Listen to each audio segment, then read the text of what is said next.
علیکم ورحمۃ اللہ وبرکاتہ۔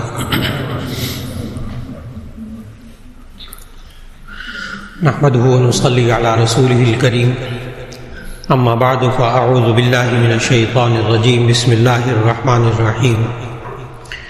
یا ایھا الذین آمنوا لا یسخر قوم من قوم عسى ان یکونوا خیرا منہم ولا نساء من نساء عسى ان یکن خیرا منہن ولا تلمزوا انفسکم ولا تنابزوا بالالقاب بئس الاسم الفسوق بعد الایمان ومن لم یتب فاولئک هم الظالمون۔ صدق اللہ العظیم۔ اللہ رب العزت نے انسان کو پیدا فرمایا، اس کی مزاج کو اور اس کی سوچوں کو بھی اللہ ہی نے پیدا فرمایا۔ انسان کے اندر بہت سی چیزوں کو چاہنے کی طاقت ہوتی ہے، اور تین چیزیں انسان اپنی زندگی میں بہت زیادہ چاہتا ہے۔ ہر انسان، بچہ ہو، بچی ہو، شادی شدہ ہو، غیر شادی شدہ ہو، بزرگ ہو، جوان ہو، ہر ایک تین چیزیں چاہتا ہے کہ میری عزت کی جائے، میرے مال کا احترام کیا جائے، میری جان کا احترام کیا جائے۔ اگر میں یہ کہوں کہ ہمارے معاشرے کے لوگ ان تین چیزوں کے بھوکے ہوتے ہیں تو وہ غلط نہیں ہوگا۔ جیسے انسان کو بھوک ہوتی ہے، کھانا چاہتا ہے، کھانا دے دو اس کو سکون مل جاتا ہے، اور اسی بھوک کے اندر انسان رہے تو بہت بے چین ہوتا ہے۔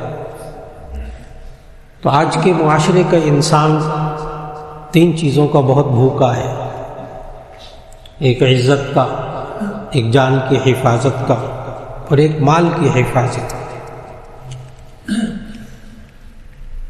آج جب انسان اپنے گھر کے ماحول میں، اپنے دفتر کے ماحول میں، اپنے کاروبار کے ماحول میں، اپنے دوستوں کے ساتھ، اپنے رشتہ داروں کے ساتھ جب ان تین چیزوں کا خیال کرتا ہے تو اس انسان کی اپنی قدر بھی دوسرے انسانوں کے آگے بڑھ جاتی ہے۔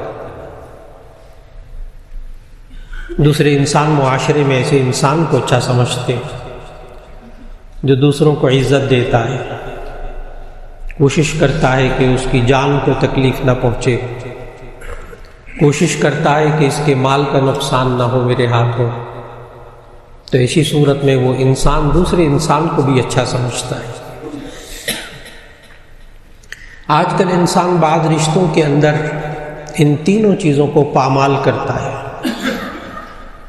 جس کے نتیجے میں درمیان میں سے سکون ختم ہو جاتا ہے۔ اور چیزوں سے انسان سکون تلاش کرنے کی کوشش کرتا ہے، مال و دولت میں سکون تلاش کرتا ہے، یہ انسان چیزوں کے اندر سکون تلاش کرتا ہے، آسائشوں کے اندر سکون تلاش کرتا ہے۔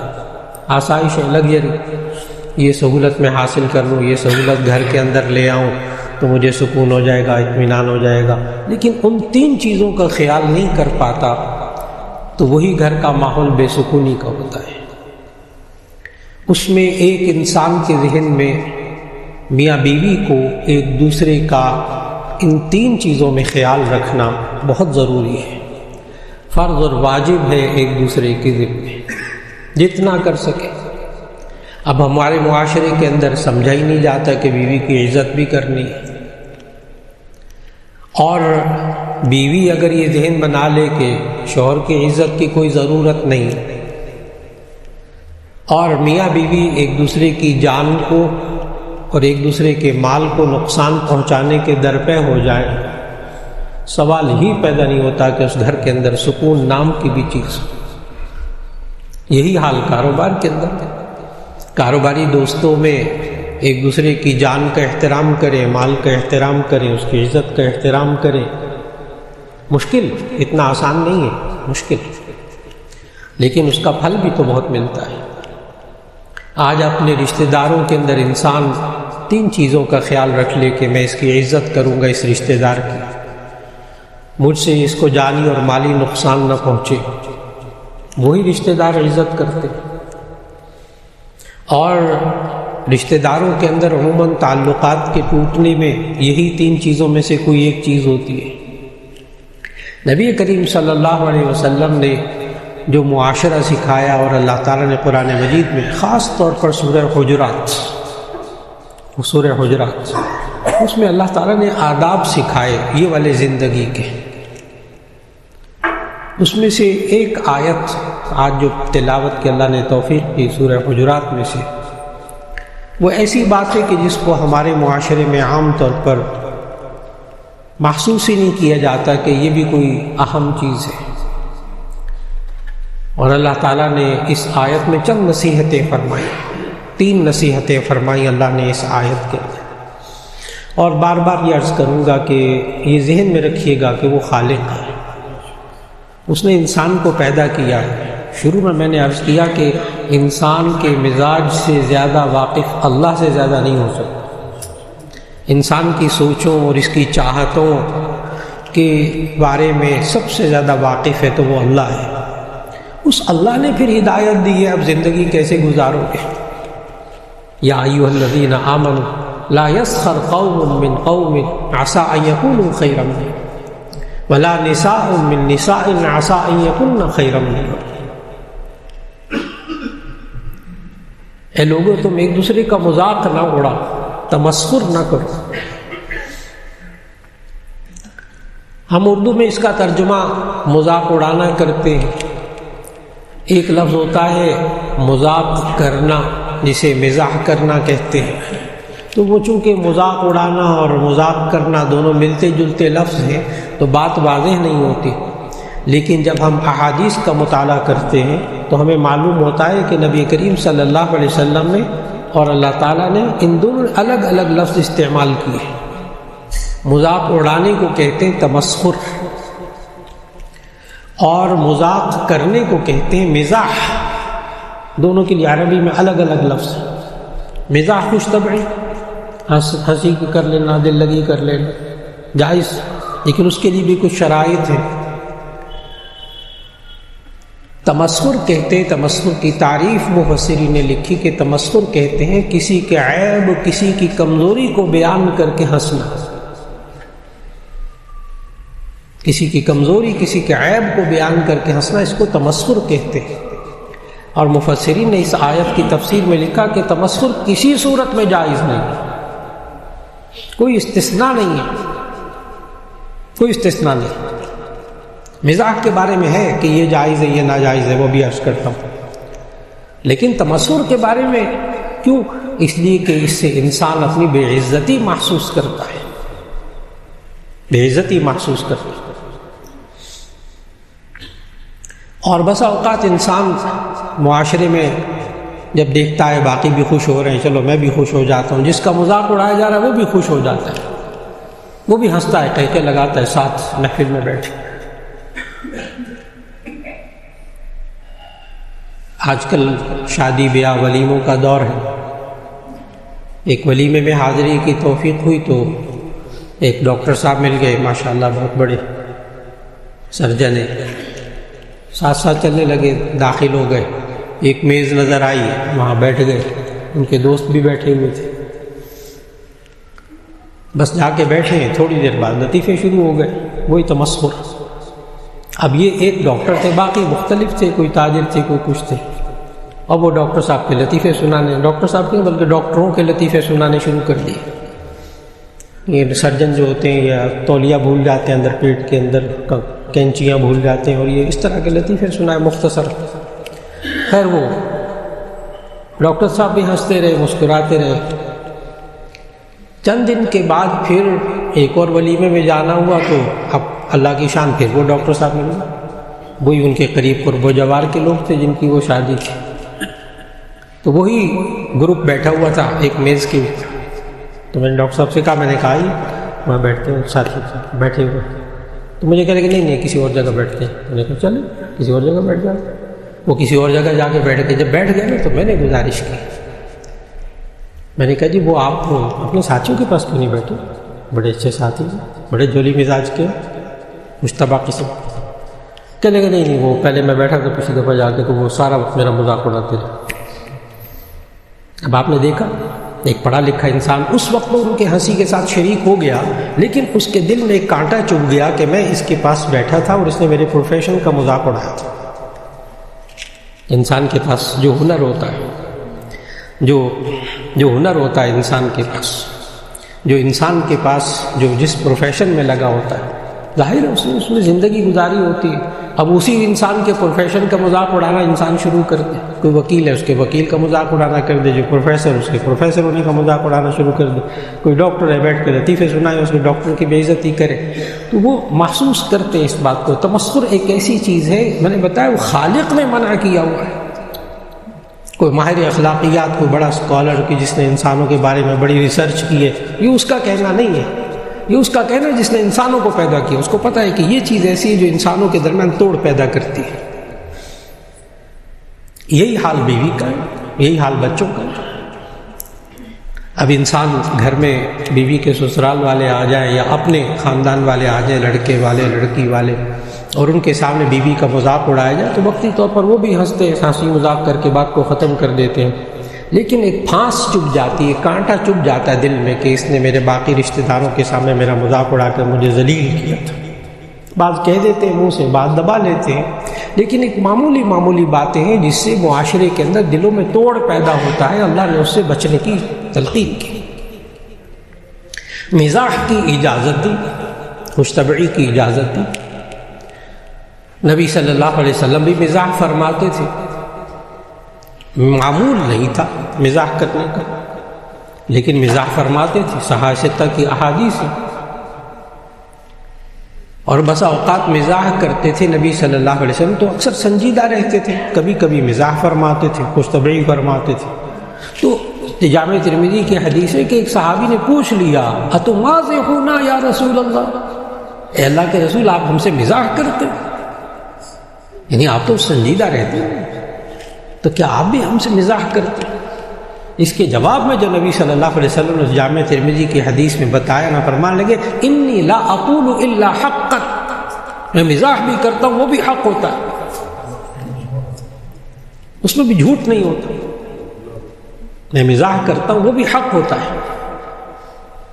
اس پر مصنفین نے، محدثین نے کتابیں لکھی ماشاءاللہ نبی صلی اللہ علیہ وسلم کے مزاح کے واقعات کے بارے میں۔ ایک دو عرض کرتا ہوں کہ کس طرح کا مزاح فرماتے تھے جو صحابہ ستہ میں ہے۔ جامع ترمذی میں کہ ایک بوڑھی عورت نبی صلی اللہ علیہ وسلم کی خدمت میں آئی اور عرض کی یا رسول اللہ میں جنت میں جاؤں گی، تو نبی صلی اللہ علیہ وسلم نے فرمایا بوڑھی عورتیں جنت میں نہیں جائیں گی، بوڑھی عورتیں جنت میں نہیں جائیں گی۔ وہ تھوڑا سا ذرا ہوئی نا، زیادہ پریشان نہیں کیا اس کو، تھوڑا سا ذرا ہوئی تو نبی صلی اللہ علیہ وسلم سورۃ الواقعہ کی 2 آیتیں پڑھ دی، سورۃ الواقعہ کی 2 آیتیں پڑھی کہ اللہ نے کیا کہا، انا انشأناہن انشاء فجعلناہن ابکارا، انا انشأناہن انشاء، ہم جنت میں داخل کرتے وقت انسانوں کو نئے سرے سے پیدا کریں گے، فجعلناہن ابکارا، ہم ان عورتوں کو کنواری عورتیں بنا کر جنت میں داخل کریں گے۔ کوئی بوڑھی عورت جنت میں نہیں جائے گی بڑھاپے میں، اس لیے کہ بڑھاپا عیب ہے نا، بڑھاپا عیب ہے، بوڑھا ہو جانا تو اس میں کمزوریاں انسان کے اندر آ جاتی ہیں، بیماریاں آ جاتی ہیں، اعصاب کمزور ہو جاتے ہیں، آنکھیں کمزور ہو جاتی ہیں، گھٹنے کمزور ہو جاتے ہیں، دل کمزور ہو جاتا ہے، عیب ہے نا بڑھاپا۔ تو جنت کے اندر تو انسان کے اندر کوئی عیب نہیں ہوگا، عیب نہیں ہوگا، اس لیے جنت کے اندر یہ جوان بن کر داخل کرے۔ اب مزاح کیا نبی صلی اللہ علیہ وسلم، خوش طبعی کی ان کے ساتھ۔ ایک اور جامع ترمذی کی حدیث کہ نبی صلی اللہ علیہ وسلم کے پاس ایک صحابی آئے اور عرض کہ یا رسول اللہ صلی اللہ علیہ وسلم مجھے کوئی سواری دے دے، میرے پاس کوئی سواری نہیں ہے، کوئی اونٹ دے دے سواری۔ تو نبی صلی اللہ علیہ وسلم نے فرمایا ہاں میں تمہیں اونٹنی کا بچہ دوں گا، میں تمہیں اونٹنی کا بچہ دوں گا۔ ان صحابی نے بھی عرض کیا یا رسول اللہ میں اونٹنی کے بچے کا کیا کروں گا، میں نے سواری کرنی، میں نے وہاں جانا ہے۔ نبی صلی اللہ علیہ وسلم نے فرمایا بڑا اونٹ ہی دوں گا، لیکن وہ بھی تو اونٹنی کا بچہ ہی ہوگا نا۔ اب دیکھیے گا کہ انی لا اقول الا حقا، نبی صلی اللہ علیہ وسلم فرمایا میں مزاح بھی کرتا ہوں تو وہ بھی سچ ہوتا ہے، وہ بھی سچا ہوتا ہے مزاح۔ اور پھر اس مزاح کے اندر نبی صلی اللہ علیہ وسلم نے جو شرائط بتائی نا کہ مزاح کریں، خوش طبعی کریں، لیکن اس میں جھوٹ نہ ہو، اس میں دھوکہ نہ ہو، اس میں ایذاء مسلم نہ ہو، بس 3 شرطیں۔ مزاح کرے، خوش طبعی انسان کرے، لیکن اس میں جھوٹ نہ ہو۔ نمبر 2، اس میں دھوکہ نہ ہو۔ نمبر 3، اس کے اندر ایذائے مسلم، دوسرے انسان کو تکلیف پہنچانا نہ ہو۔ اور دوسری بات جو اللہ تعالیٰ نے اس آیت میں ہمیں سمجھائی وہ ہے لا تلمزوا انفسکم، تم اپنوں کے عیب مت نکالا کرو، عیب مت نکالا کرو۔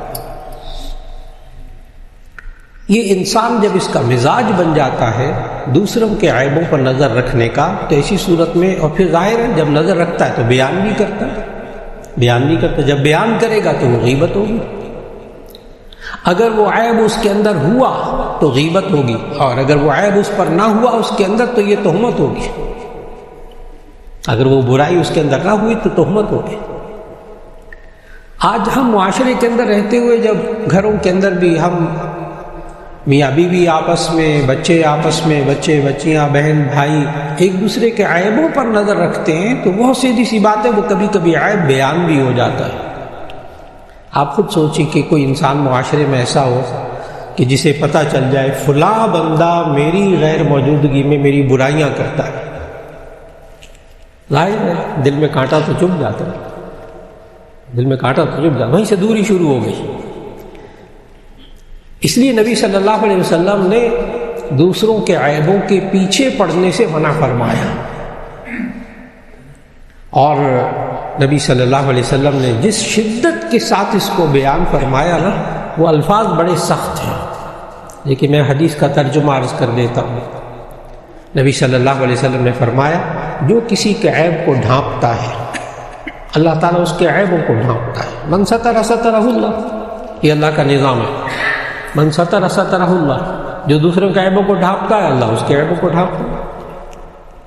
لیکن آگے سخت الفاظ فرمایا جو کسی کے عیبوں کے پیچھے پڑا رہتا ہے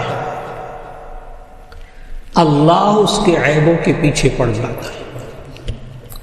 پھر آگے یہ ہے کہ جس کے عیبوں کے پیچھے اللہ پڑ جائے اللہ اس کو رسوا کر کے چھوڑتا ہے، ولو کان فی جوف رحلہ، اگرچہ وہ کسی کجاوے کے اندر چھپ کے بھی بیٹھا ہو نا، اللہ اس کے، یعنی جو بندہ عام انسانوں کی زندگی کے اندر ان کے عیبوں کو تلاش کرتا ہے، ان کے پیچھے پڑا رہتا ہے، ایسی صورت کے اندر اللہ اس بندے کے عیبوں کے پیچھے پڑ جاتا ہے، اور جس بندے کے عیبوں کے پیچھے اللہ پڑ جاتا ہے اللہ اس کو رسوا کر کے چھوڑتا ہے۔ اللہ غفور الرحیم، اللہ غفور الرحیم، بڑا بخشنے والا، نہایت مہربان۔ لیکن اسی قرآن مجید میں ایک اور آیت بھی ہے، ان اللہ عزیز ذو انتقام، ان اللہ عزیز ذو انتقام، اللہ زبردست ہے، انتقام لینے والا ہے۔ اللہ تعالیٰ کے جو 99 نام ہیں نا، صفاتی نام، ان میں سے ایک نام اللہ کا المنتقم بھی ہے۔ المنتقم، انتقام لینے والا، دنیا میں بھی آخرت میں بھی۔ ہاں بندہ اپنی غلطی کی معافی مانگ لے، معاف کر دے دوسرے کو، اللہ تعالیٰ وہ بھی معاف کر دیتا ہے۔ اور تیسری چیز جو اللہ تعالیٰ نے اس آیت میں سمجھائی، جس میں معاشرے کے اندر بہت ابتلا ہو گیا، بہت مبتلا ہو گیا، نوجوان بچے بھی بیچارے مبتلا ہو گئے، اور وہ اللہ نے تیسری چیز، ایک چیز سکھائی، دوسری کی عزت کی حفاظت، کہ تمسخر، مذاق نہ اڑایا جائے۔ نمبر 2، دوسرے کے عیبوں کے پیچھے نہ پڑا جائے۔ یا ایھا الذین آمنوا لا یسخر قوم من قوم عسى ان یکونوا خیرا منهم ولا نساء من نساء عسى ان یکن خیرا۔ عورتیں بھی ایک دوسرے کا مذاق نہ اڑائیں، ہو سکتا ہے جس کا مذاق اڑا رہے ہیں وہ مذاق اڑانے والے سے بہتر ہو اللہ کے نزدیک۔ دوسری چیز منع کی، ولا تلمزوا انفسکم، اپنوں کے عیب مت تلاش کیا۔ تیسری بات، ولا تنابزوا بالالقاب بئس الاسم الفسوق بعد الایمان، ولا تنابزوا بالالقاب، تم ایک دوسرے کو برے القاب سے نہ پکارا کرو، برے القاب سے نہ پکارا کرو۔ ہمارے معاشرے کے اندر ہر ایک کا نام رکھا ہوتا ہے، ہر ایک کو برے القاب سے پکارتے ہیں۔ اور اب معاشرے کے اندر ایک رجحان جو دیکھنے کو بہت زیادہ مل رہا وہ ہے ایک دوسرے کے رہنماؤں کو برے القاب سے پکارنا، ایسے القاب جو کہ سننے والے کو برا لگتے ہیں۔ نبی صلی اللہ علیہ وسلم نے اور اسی طرح ایک دوسرے کے بزرگوں کو برے القاب سے پکارنا. ہر ایک کے ذہن میں بعض بزرگوں کی ایک حیثیت ہوتی ہے. نبی صلی اللہ علیہ وسلم بخاری شریف کی حدیث ہے یہ والی جو عرض کرنے لگا ہوں. نبی صلی اللہ علیہ وسلم نے صحابہ سے کہا کہ ماں باپ کو گالی دینا بہت بڑا گناہ ہے. ماں باپ کو گالی دینا بہت بڑا گناہ ہے. اس پر صحابہ کا دور خیر القرون، صحابی نے سوال کیا یا رسول اللہ، کوئی اپنے ماں باپ کو بھی گالی دیتا ہے کبھی؟ وہاں تصور نہیں تھا نا، تصور نہیں کہ اپنے ماں باپ کو بھی گالی دیتا ہے. اب اس بخاری شریف کی حدیث میں کیا ہے؟ نبی صلی اللہ علیہ وسلم نے فرمایا ہاں یہ کسی کے باپ کو گالی دے گا تو جواب میں وہ اس کے باپ کو گالی دے گا تو گویا کہ یہ اپنے باپ کو گالی دلوانے کا سبب بنا. بالکل اسی طرح جب لا تنابزوا بالالقاب، اللہ نے واضح الفاظ میں کہا برے القاب سے نہ پکارو کسی کو. ایک دوسرے کے رہنماؤں کو جب برے القاب سے اور ایک دوسرے کے بزرگوں کو جب برے القاب سے پکارا جائے جواب میں سننے کو ملے گا. یہ اللہ نے انسان کی نفسیات بتائی ہے، قرآن میں بتائی. ایک بات ذہن میں آتی ہے کہ اگر مولانا واقعی وہ برا انسان ہو پھر بھی برے القاب سے نہیں پکارنا. برے القاب جس کو لوگ گالی سمجھتے ہیں، لوگ ناراض ہو جاتے ہیں. سوال یہ ہے کہ اگر کوئی انسان واقعی برا ہو تو کیا پھر بھی اس کو گالی نہیں دے سکتے، پھر بھی اس کا لقب نہیں بنا سکتے؟ تو اس کا جواب قرآن مجید سے.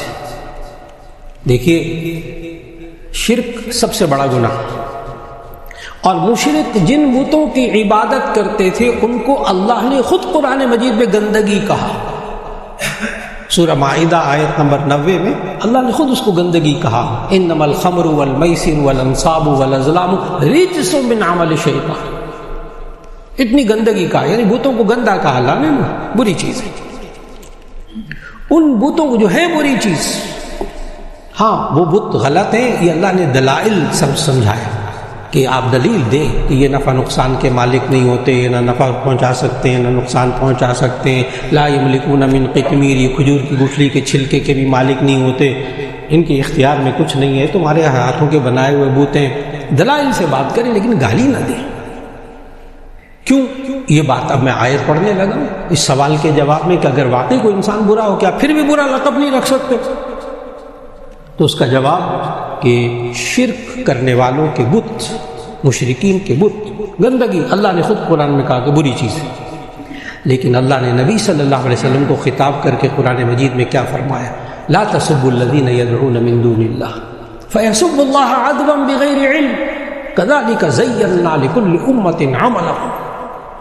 لا تسبوا الذین يدعون من دون اللہ، یہ اللہ کے علاوہ جن بتوں کی عبادت کرتے ہیں ان کو آپ گالی نہ دیں. وجہ بھی اللہ نے بتائی. لا تسبوا الذین يدعون من دون اللہ، یہ اللہ کے علاوہ جن بتوں کو پکارتے ہیں آپ ان کو گالی نہ دیں. کیوں؟ فیسبوا اللہ عدوا بغیر علم، پھر یہ اللہ کو گالی دیں گے بغیر علم کے اور وہ آپ سے برداشت نہیں ہوگا، وہ آپ سے برداشت نہیں ہوگا. اس لیے آپ کو ان بتوں کو گالی نہیں دیں. ہاں حقیقت بیان کریں، توحید بیان کریں، شرک کے خلاف دلائل دیں، ان بتوں کے جو برائی ہے وہ بیان کریں، لیکن اس کے ساتھ ساتھ ان کو گالی نہیں دینی. کیونکہ ان کے کیوں وجہ کیا ہے؟ وہ کیوں دیں گے اللہ کو گالی؟ آگے اللہ نے پھر اس کی وجہ بتائی. میں نے پھر کہا انسان کی سوچوں کا سب سے بڑا جو جاننے والا ہے وہ اللہ ہے. یہ کیوں برا کہیں گے اللہ کو؟ اس لیے کہ وَكَذَلِكَ زَيَّنَّا لِكُلِّ أُمَّةٍ عَمَلَهُمْ، ہم نے ہر امت کے ذہن میں اس کے عملوں کو سجا کے رکھا ہے، چاہے وہ غلط ہے چاہے وہ صحیح ہے، چاہے وہ غلط رہنما چاہے صحیح رہنما ہے، اس کے ذہن میں اس کا ایک امیج بنا ہوا ہے. اسی طرح جو کوئی کسی بزرگ کو مانتا ہو بس ٹھیک ہے، احترام ایک دوسرے کے بزرگوں کو برا نہ کہا جائے. یہ اس لیے عرض کر رہا کہ بعض والدین دکھ کے ساتھ یہ بات کہتے ہیں کہ ہمارے نوجوان بچے ہیں گھر میں تو ہم نے ایک دفعہ ان نوجوان بچیوں کے ذہن میں کسی رہنما کی اہمیت ہے تو ہم نے 1-2 دفعہ ان کے رہنماؤں کو برا بھلا کہہ دیا. مولانا 6 مہینے ہو گئے میرے بچوں نے میرے ساتھ بیٹھ کے دسترخوان سے کھانا نہیں کھایا. یہ ایک دو گھروں کا حال نہیں ہے. ہم بڑوں سے بھی بسا اوقات اس بارے میں کوتاہی ہو جاتی، جو آج کا بڑا حساس موضوع جو میں نے ذکر کیا، کہ ہم بسا اوقات محسوس نہیں کر پاتے کہ ہماری بیویوں کے ذہنوں میں بھی ایک تاثر ہوتا ہے، ہمارے شوہروں کے ذہنوں میں بھی تاثر ہوتا ہے، ہمارے بچوں کے ذہنوں میں بھی تاثر ہوتا ہے. میاں بیوی بھی آپس میں جب ایک سکون کی کیفیت رکھنا چاہتے ہیں گھروں کے اندر، کاروباری اداروں کے اندر، ہم اپنے رشتہ داروں کے اندر، تو تین چیزوں کا بہت خیال رکھنا ہوگا. ایک عزت کا خیال، ایک جان کا خیال، ایک مال کا خیال، کہ ان تینوں میں نقصان. اور نبی صلی اللہ علیہ وسلم نے ان تینوں کو ایک حدیث میں جمع کر کے فرمایا، کل المسلم علی المسلم حرام دمہ ومالہ وعرضہ. ہر مسلمان کا دوسرے مسلمان کے لیے قابل احترام ہے، اس کی جان، اس کا مال، اس کی عزت. اللہ رب العزت ہمیں گھروں کے اندر، معاشرے کے اندر، کاروباری اداروں کے اندر، اپنے دفاتر کے اندر اللہ ان تینوں چیزوں کا خیال رکھنے کی توفیق عطا فرمائے. وآخر دعوانا ان الحمد للہ.